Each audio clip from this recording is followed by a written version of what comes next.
NIM 3520100322 dari kelas IE 20C5. Di sini saya akan mempresentasikan materi tentang konflik dan negosiasi di dalam perspektif arsitektur, sosiologi, teknologi, dan komunikasi.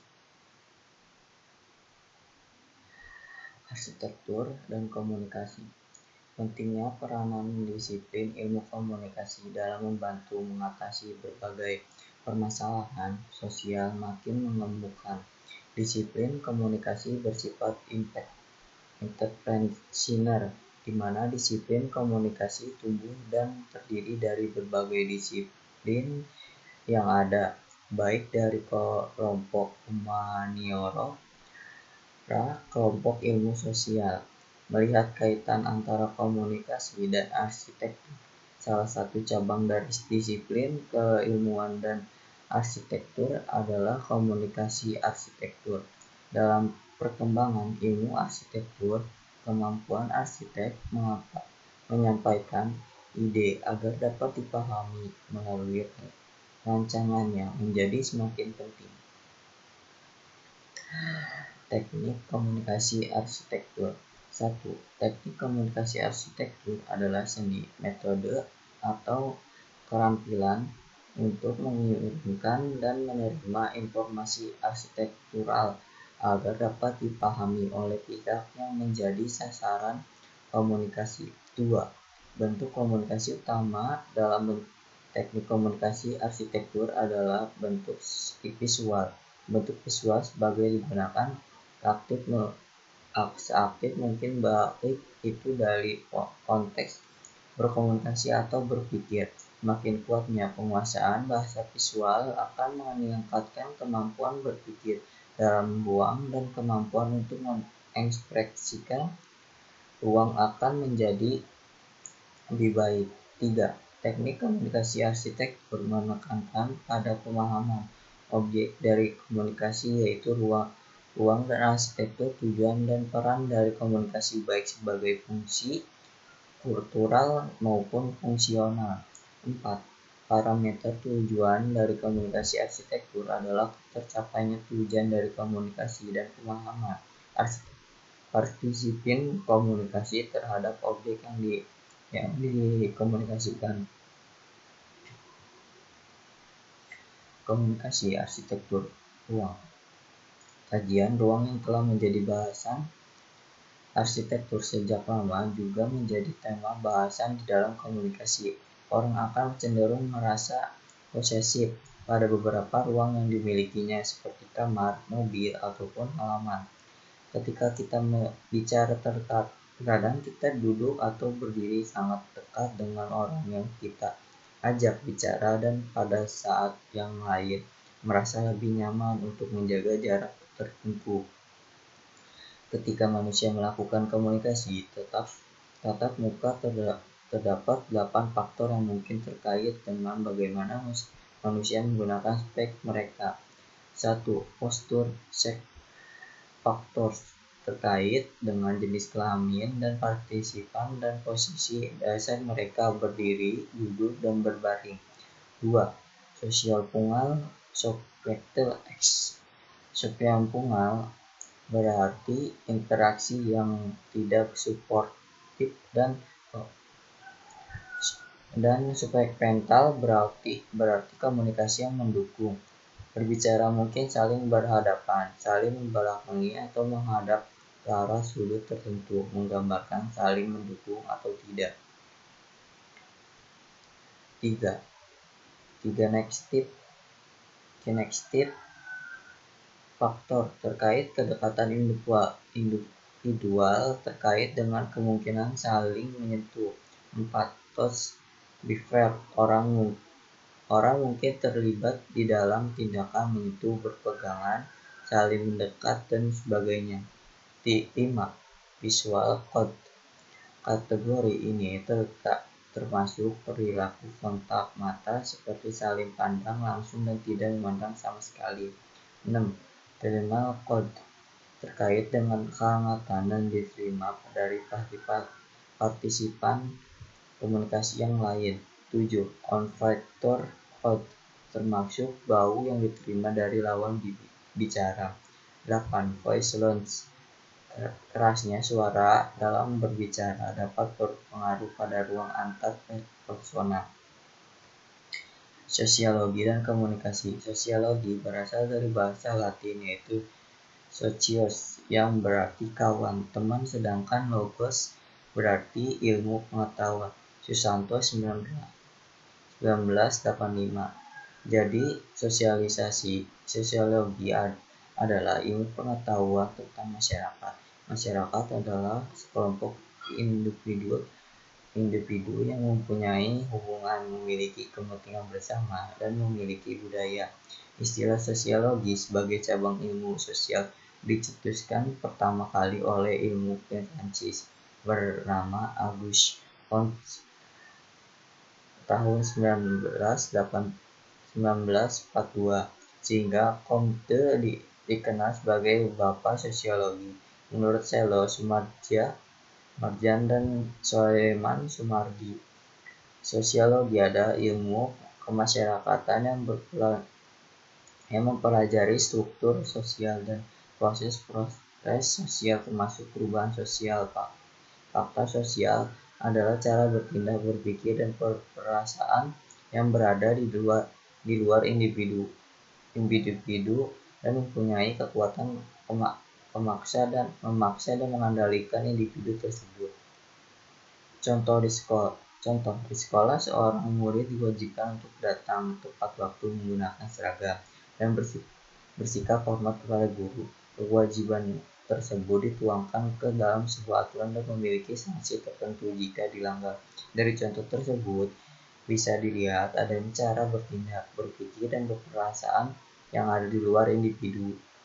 Sekolah yang bersifat memaksa dan mengendalikan individu murid, sementara tindakan sosial adalah suatu tindakan yang dilakukan dengan mempertimbangkan perilaku orang lain. Contoh, menanam bunga untuk kesenangan pribadi bukan merupakan tindakan sosial, tetapi menanam bunga untuk diikutsertakan dalam sebuah lomba sehingga mendapat perhatian orang lain merupakan tindakan sosial.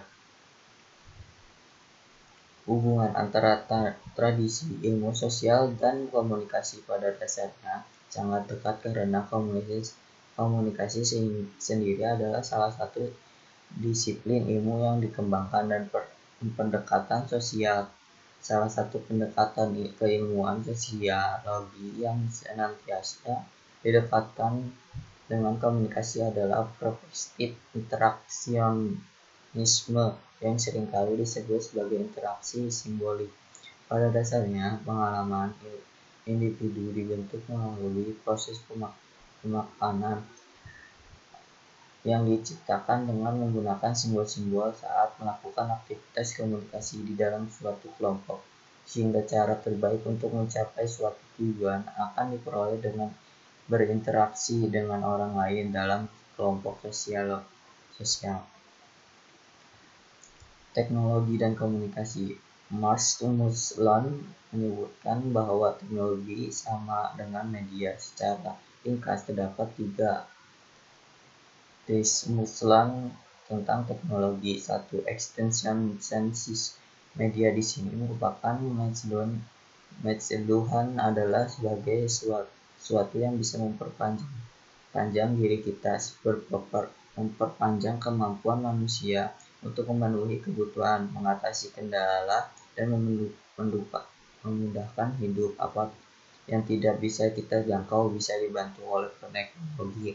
Itulah sebagai teknologi disebut juga sebagai the extension of man, sehingga teknologi di sini bukanlah media massa. 2.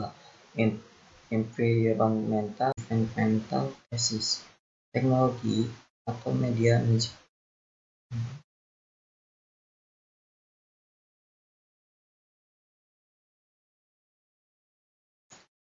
environmental thesis. Teknologi atau media menciptakan lingkungan, merombak lingkungan hidup lama dan menciptakan lingkungan hidup baru, serta mengubah rasa persepsi manusia sehingga bisa dikatakan merupakan deterministik karena teknologi menentukan kehidupan manusia, menentukan kebutuhan kemajuan manusia sehingga pada akhirnya akan membentuk budaya baru. Dengan begitu, teknologi tidak dapat dibendung. 3. Anti-context medium is the message. Di sini, Metzenduhan mengatakan bahwa konteks tidak penting, medianya yang penting. Teknologi merupakan media pemuasan diri. Misalnya saja bila kita berbicara jam, bukan jam seperti fisik yang penting, melainkan teknologi penunjuk waktunya lah yang penting. Dalam aspek struktural terdapat tujuan nilai kode etik, kepercayaan akan perkembangan, belief in progress, awareness, dan kreativitas dalam menggunakan dan menciptakan teknologi. Perkembangan menggunakan teknologi berhubungan dengan ketepatgunaan sebuah teknologi dalam masyarakat seperti kebutuhan masyarakat yang nantinya akan memodifikasikan teknologi tersebut. Dan aspek organisasi yang diberikan legitimasi untuk mendiseminasikan teknologi tersebut berperan penting. Semakin baik manajemen sebuah organisasi dan mendiseminasikan teknologi tersebut berimplikasi positif terhadap pertumbuhan menggunakan teknologi itu sendiri.